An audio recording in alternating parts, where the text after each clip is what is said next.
بسم اللہ الرحمن الرحیم الحمد للہ وکفی وسلام علی عبادہ الذین اصطفی اما بعد فاعوذ باللہ من الشیطان الرجیم بسم اللہ الرحمن الرحیم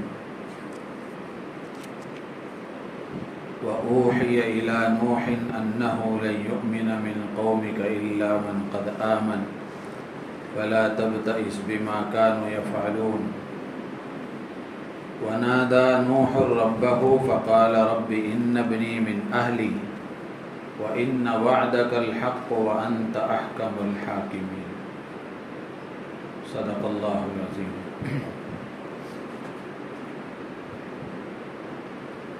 یہ 12ویں پارے میں سورہ ہود کی آیتیں آپ حضرات کے سامنے پڑھی گئیں۔ اس میں اللہ تعالیٰ نے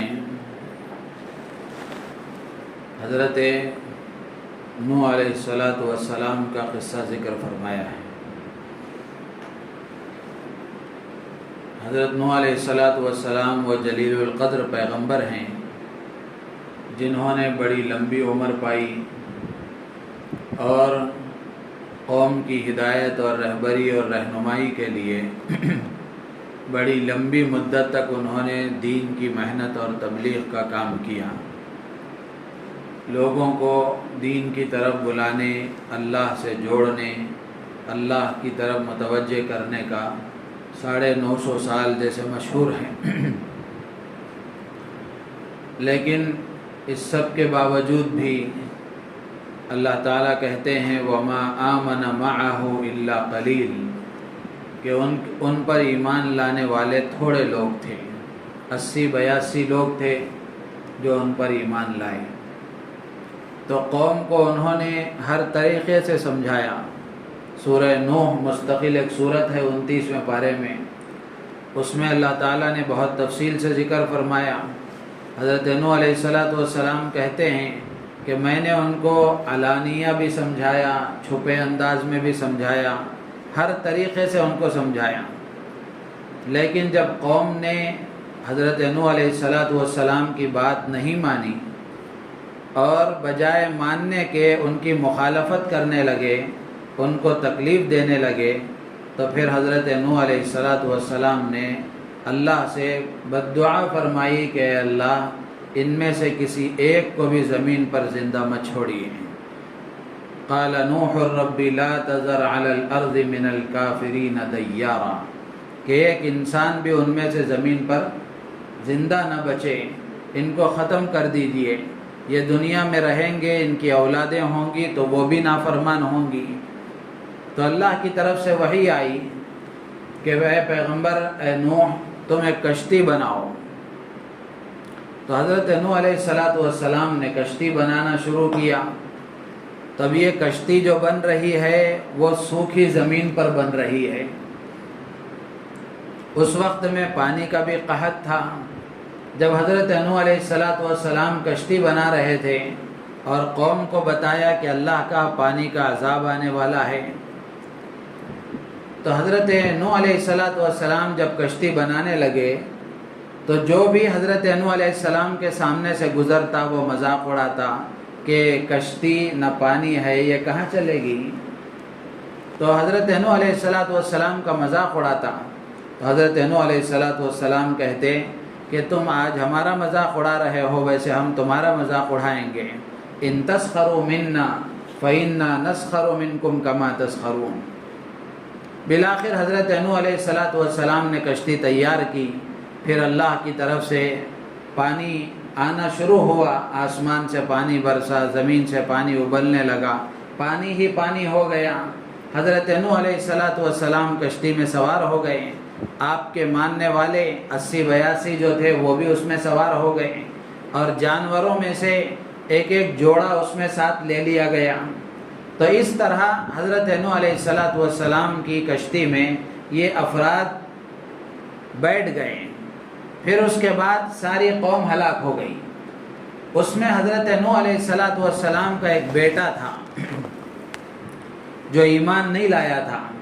حضرت نوح علیہ السلام کو اس کی فکر ہوئی عین طوفان نوح کے آتے وقت میں پانی ابل رہا ہے، اوپر سے برس رہا ہے، ایسے موقع پر بھی حضرت نوح علیہ السلام نے بیٹے سے فرمایا یا بنی ارکب معنا ولا تکن مع الکافرین، کہ بیٹا ہمارے ساتھ کشتی میں سوار ہو جاؤ، ایمان لے آؤ، کافروں میں سے مت ہو جاؤ، اللہ کا انکار کرنے والوں میں سے مت ہو جاؤ۔ تو بیٹے نے کہا سآوی الی جبل یعصمنی من الماء، کہ میں پہاڑ کی اونچائی پر چڑھ جاؤں گا اور وہ پہاڑ مجھے پانی سے بچا لے گا۔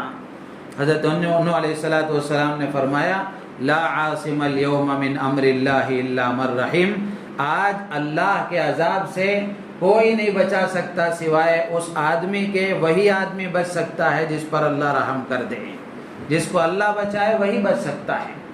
یہی گفت و شنید اور بات چیت ہو رہی تھی، بالآخر درمیان میں ایک موج آئی اور وہ بھی پانی میں بہہ کر چلا گیا۔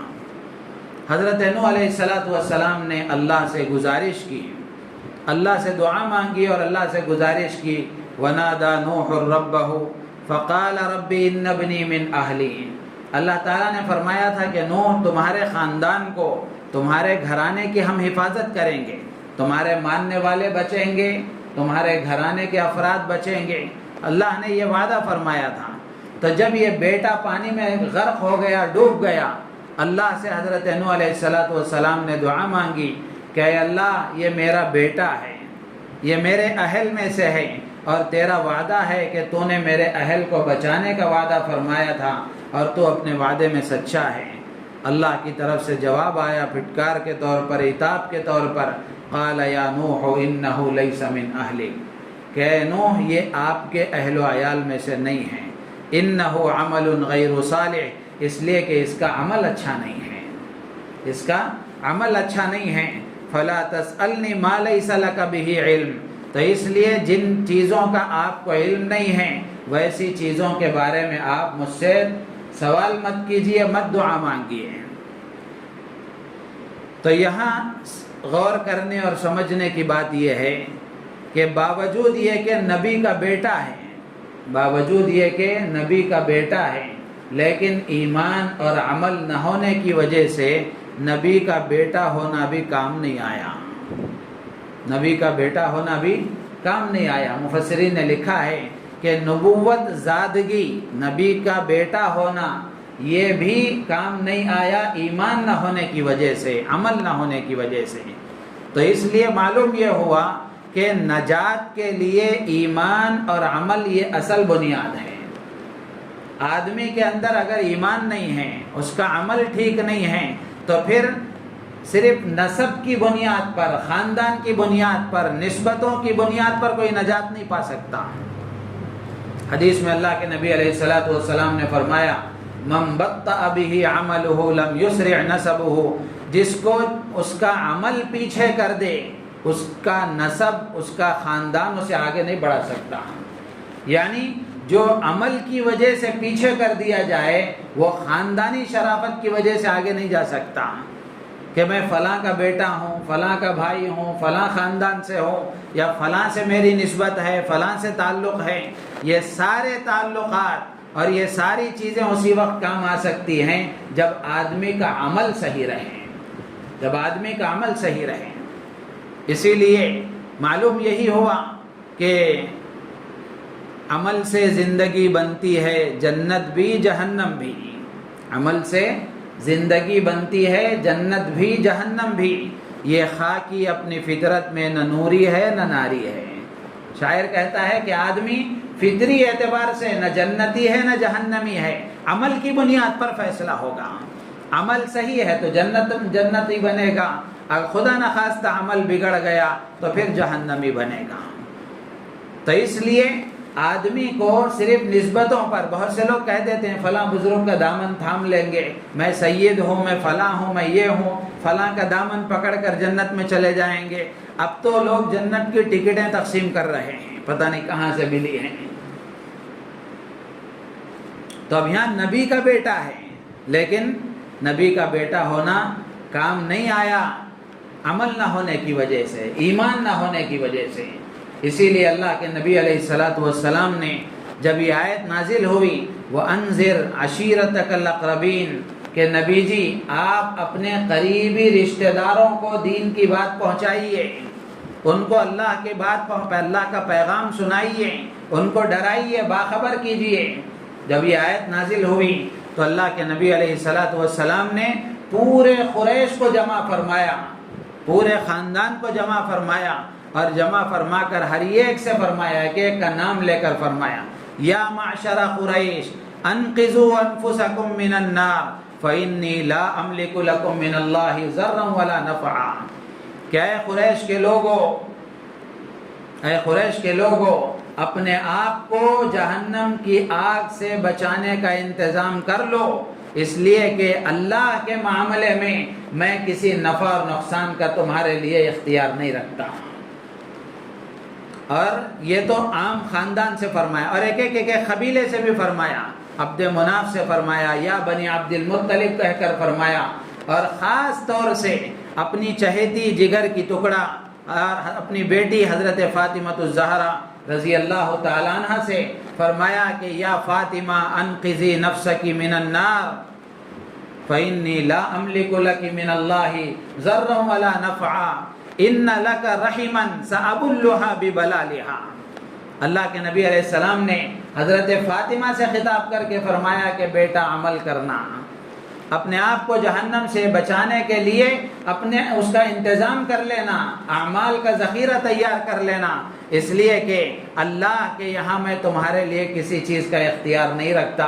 رشتہ داری ہے، وہ رشتہ داری کا حق میں دنیا میں ادا کر لوں گا، وہ رشتہ داری کا حق میں دنیا میں ادا کر لوں گا۔ چہیتی بیٹی سے اللہ کے نبی فرما رہے ہیں، اور اپنی پھوپھی سے فرمایا یا صفیہ بنت عبد المطلب انقذی نفسک من النار، کہ اے میری پھوپھی صفیہ اپنے آپ کو جہنم کی آگ سے بچانے کا انتظام کر لو، میں اللہ کے معاملے میں کسی چیز کے نفع نقصان کا اختیار نہیں رکھتا۔ تو اس سے معلوم ہوا کہ آدمی عمل کے بغیر کامیاب نہیں ہو سکتا، عمل کے بغیر کامیاب نہیں ہو سکتا، ایمان کے بغیر کامیاب نہیں ہو سکتا۔ باوجود یہ کہ نبی کا بیٹا ہے، لیکن نبی کا بیٹا ہونا بھی کام نہیں آیا، نبی کی بیوی ہونا بھی کام نہیں آیا، نبی کا باپ ہونا بھی کام نہیں آیا۔ ایسے واقعات ہیں، نبی کا چچا ہونا بھی کام نہیں آیا۔ تو اس لیے نسبتوں پر بھروسہ کر کے آدمی کو نہیں بیٹھنا چاہیے، بلکہ عمل میں آگے بڑھنے کی کوشش کرنا چاہیے، عمل میں آگے بڑھنے کی کوشش کرنا چاہیے، عمل کا ذخیرہ اپنے پاس تیار رکھنا چاہیے، نمازوں کا اہتمام ہو، قرآن کی تلاوت کا اہتمام ہو، اللہ کے ذکر کا اہتمام ہو، اور تجارت صحیح طریقے سے، لین دین پاک و صاف ہو، جائز طریقے سے ہو، معاشرتی زندگی صحیح ہو، ماں باپ کے ساتھ کا تعلق ہے، بیوی بچوں کے ساتھ کا تعلق ہے، پڑوسیوں کے ساتھ کا تعلق ہے، یہ بھی صحیح ہو، اخلاق ہمارے اچھے ہوں۔ دین کا مطلب صرف 5 نمازیں نہیں ہیں، یہ پوری چیزیں مل کر دین بنتی ہیں۔ آدمی بڑا دیندار ہے تو اس کا مطلب یہ ہے کہ وہ 5 وقت کا نمازی ہے، باقی تجارت سودی کاروبار کرتا ہے، بیوی کے ساتھ نہ خوشی سے بات نہیں کر سکتا، بیوی پر ظلم کرتا ہے، ماں باپ کو خوش کرنے کی فکر نہیں ہے، وہ کیسا دیندار ہے؟ وہ کیسا دیندار ہے؟ حضرت مولانا خلیل الرحمن سجاد نعمانی دامت برکاتہم، اللہ تعالی حضرت کی عمر میں صحت و عافیت کے ساتھ برکت عطا فرمائے، اس وقت بڑی مغتنم شخصیت ہیں۔ 10:20 سے لے کر حضرت کا بیان شروع ہوتا ہے، 1 گھنٹہ 1.5 گھنٹہ حضرت کا چینل ہے سجاد نعمانی، باقاعدہ سننے کی کوشش کریں۔ اس وقت میں ہمارے ملک میں جن باتوں کی ضرورت ہے اور ہمارے ملک کے لوگوں کو جن کاموں کے کرنے کی ضرورت ہے، اللہ تعالیٰ نے ایک ایسا واحد شخص بنایا ہے کہ وہ ہمارے لیے بہترین رہبری کی باتیں کرتے ہیں۔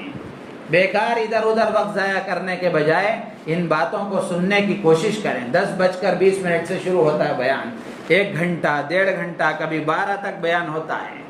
سننے کا اہتمام کریں، آپ کو خود فائدہ ہوگا، احساس ہوگا کہ واقعتاً ہماری رہبری کی باتیں ہیں۔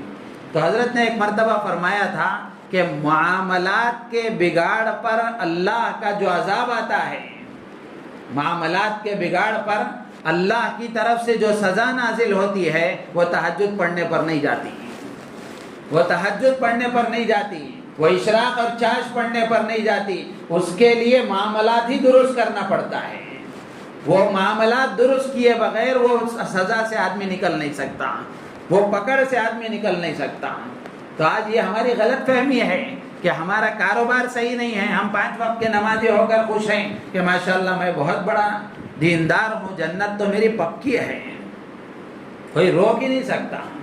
معاشرتی زندگی ہماری تباہ ہے، بالکل بیوی کے ساتھ کا سلوک بالکل اجاڑ ہے، ماں باپ کا کوئی احترام نہیں، بچوں کی کوئی فکر نہیں، پڑوسیوں کے ساتھ کا تعلق صحیح نہیں، پھر بھی ہم اطمینان میں ہیں کہ بھئی اب تو جنت تو میری ہے ہی، کوئی روک ہی نہیں سکتا۔ تو اس لیے دین کا مطلب یہ ساری چیزیں مل کر دین بنتی ہیں۔ اس لیے کبھی بھی آپ دین کی بات کریں تو پورے شعبے پر بات کریں، پورے شعبے کو دماغ میں رکھیں کہ دیندار کا مطلب وہ ہے کہ اس کے عقائد اچھے ہوں، عقائد صحیح ہوں، عبادات صحیح ہوں، معاملات صحیح ہوں، معاشرتی زندگی صحیح ہو، اخلاق صحیح ہوں۔ تو یہ دین کے 5 شعبے ہیں، ان 5 شعبوں میں جو آدمی کامل ہوگا وہ کامل مسلمان کہلائے گا۔ 5 وقت کی نماز صحیح پڑھ رہا ہے تو وہ دین کے ایک شعبے کا عمل کر رہا ہے، اور باقی شعبوں کا۔ تو اس لیے عمل کا معنی یہ ہے کہ یہ 5 شعبے ہمارے صحیح ہوں، یہ 5 شعبے ہمارے صحیح ہوں۔ اور ایک پتے کی بات آپ کے سامنے عرض کر رہا ہوں اس وقت کی، کہ حضرت نوح علیہ السلام کا یہ بیٹا، 4 بیٹے حضرت نوح علیہ السلام کے، سام، حام، یافس، کنعان، یہ 4 بیٹے تھے۔ 3 بیٹے حضرت نوح علیہ السلام پر ایمان لائے، یہ کنعان ایمان نہیں لایا۔ اللہ جزائے خیر دے مفسرین کو، مفسرین نے لکھا ہے کہ یہ بیٹا ایمان کیوں نہیں لایا۔ حضرت نوح علیہ السلام کی 2 یا 2 سے زائد بیویاں تھیں، ان میں سے ایک بیوی بھی حضرت نوح علیہ السلام پر ایمان نہیں لائی۔ تو لکھا ہے کہ یہ کنعان بیٹا اسی بیوی کا بیٹا تھا، اسی بیوی کا بیٹا تھا۔ تو یہاں مفسرین لکھتے ہیں کہ اولاد کی تربیت میں ماں کا بڑا دخل ہے، اولاد کی تربیت میں ماں کا بڑا دخل ہے۔ ماں جیسی ہوتی ہے اولاد ویسی بنتی ہے، ماں دیندار اولاد دیندار، ماں کے جذبات میں دین، اولاد کے جذبات میں دین۔ آج ہمارے بچے دیندار اسی لیے نہیں ہیں کہ ہماری عورتوں میں جذبات دینی نہیں ہیں۔ اب عورتوں کا رمضان میں کام کیا ہے؟ عورتوں کا رمضان میں کام یہ ہے کہ موبائل کھولو، یوٹیوب کھولو اور نئی نئی ڈشیں دیکھو اور وہ پکانا تیار کرو، ایک طریقہ یہ ہے۔ دوسرا کام یہ ہے کہ خود اچھا پکانا آتا ہے تو الگ الگ ڈشیں پکاؤ اور چینل بناؤ اور یوٹیوب پر وہ اپلوڈ کرتے رہو، یہ رمضان کی خاص عبادت ہے۔ تو میرے عزیز و دوستو بزرگوں، بڑی پتے کی بات ہے کہ حضرت نوح علیہ السلام کے اس بیٹے کے بے ایمان ہونے کیا اور دنیا سے بغیر دین کے جانے میں اس کی ماں کا بڑا دخل ہے۔ آج ہم خود اپنے گھروں میں دیکھ لیں کہ جن گھروں میں مائیں دیندار ہیں، جن گھروں میں مائیں دیندار ہیں، وہ گھر کا ماحول دیندار ہے۔ اسی لیے بڑی پتے کی بات ایک عرب کے عالم نے فرمائی تھی، شادی آدمی کی ہوتی ہے، نکاح کا موقع ہوتا ہے، تب ذہن میں ہوتا ہے کہ کوئی ایک حور پری ہو جس کو میں اپنی بیوی بناؤں۔ تو اس عرب کے عالم نے بڑی پتے کی بات فرمائی کہ نکاح کا موقع ہے، نوجوانوں کے سننے کی بات ہے کہ آدمی کو نکاح کے وقت میں اپنی بیوی تلاش نہیں کرنا چاہیے بلکہ اپنے بچوں کی ماں تلاش کرنا چاہیے، اپنے بچوں کی ماں تلاش کرنا چاہیے۔ ہوتا کیا ہے، گوری گمٹی ہو، خوبصورت ہو، بس اتنا ہے، اس کے علاوہ کچھ نہیں، دیندار ہے نہیں ہے، اخلاق ہے نہیں ہے، عادات اطوار کیسے ہیں، کچھ بھی نہیں، خوبصورت ہے کافی ہے۔ اب آنے کے بعد خوبصورتی کتنے دن رہے گی؟ اب جب 4 دن گزر جائیں گے، 1 مہینہ گزر جائے گا، وہ صورت دیکھنا بھی پسند نہیں کرے گا۔ اب دیکھ کر اس کو اور زیادہ ٹینشن بڑھے گا، اس لیے کہ اخلاق صحیح نہیں ہے، دیندار نہیں ہے، شوہر کا احترام نہیں ہے، شوہر کے لیے سکون کے جذبات نہیں ہیں اس کے اندر۔ اگر دینداری ہوتی ہے تو دینداری کے ساتھ خوبصورتی یہ اور اعلیٰ درجے کی بات ہے، دینداری کے ساتھ مالداری اور اعلیٰ درجے کی بات ہے، دینداری کے ساتھ خاندانی شرافت اور اعلیٰ درجے کی بات ہے، لیکن دین مقدم ہے، دین مقدم ہے۔ تو نکاح کے وقت میں آدمی کو اپنی بیوی نہیں بلکہ اپنے بچوں کی ماں تلاش کرنا چاہیے کہ میں اپنے نکاح میں ایسی عورت کو لاؤں جو میرے بچوں کو دیندار بنا سکے، جو میرے بچوں کے عقائد ٹھیک کر سکے، جو میرے بچوں کو دیندار بنائے، ان کو نمازی بنائے، اللہ کا وفادار بنائے، نبی کا عاشق بنائے، ایسی عورت ہونا چاہیے۔ تو اس لیے جتنے اولیاء کاملین گزرے ہیں، جتنے دنیا میں انقلابی شخصیتیں گزری ہیں، ہر ایک کے پیچھے کسی نہ کسی عورت کی تربیت کا دخل ہے۔ حضرت خواجہ نظام الدین اولیاء رحمۃ اللہ علیہ، حضرت خواجہ قطب الدین بختیار کاکی رحمۃ اللہ علیہ، شیخ عبد القادر جیلانی رحمۃ اللہ علیہ، امام بخاری رحمۃ اللہ علیہ، ان سب کی سوانح حیات آپ پڑھیں، ان کی ماؤں کی تربیت کا دخل ہے کہ اللہ نے ان کو وقت کا ولی بنایا۔ آج ہمارے بچے ولی نہیں بن رہے ہیں، وجہ یہ ہے، اور ایک عالم نے بڑی پتے کی بات فرمائی کہ عورت کو اللہ نے دنیا میں پیدا ہی اس لیے فرمایا ہے کہ وہ انسان کو انسان بناتی ہے، اس کا کام ہی انسان کو انسان بنانا ہے۔ کار کی فیکٹری کار بناتی ہے، گاڑی کی فیکٹری گاڑی بناتی ہے۔ عورت کو جو اللہ نے بنایا ہے یہ اولاد کی تربیت ہی کے لیے بنایا ہے، لیکن آج وہی کام نہیں ہو رہا ہے۔ ساری فیکٹریاں اپنا کام کر رہی ہیں، سب چیزیں تیار ہو رہی ہیں، ماؤں نے اولاد کی تربیت کی ذمہ داری کو نظر انداز کر دیا، جس کے نتیجے میں اولاد ہمارے لیے بدنما داغ بن گئی، دھبا بن گئی۔ تو اس لیے اس سے ایک پیغام یہ بھی ہے، دو باتیں اس وقت مجھے عرض کرنی تھی۔ ایک تو یہ کہ آدمی عمل کے بغیر ترقی نہیں کر سکتا، عمل کے بغیر کامیاب نہیں ہو سکتا۔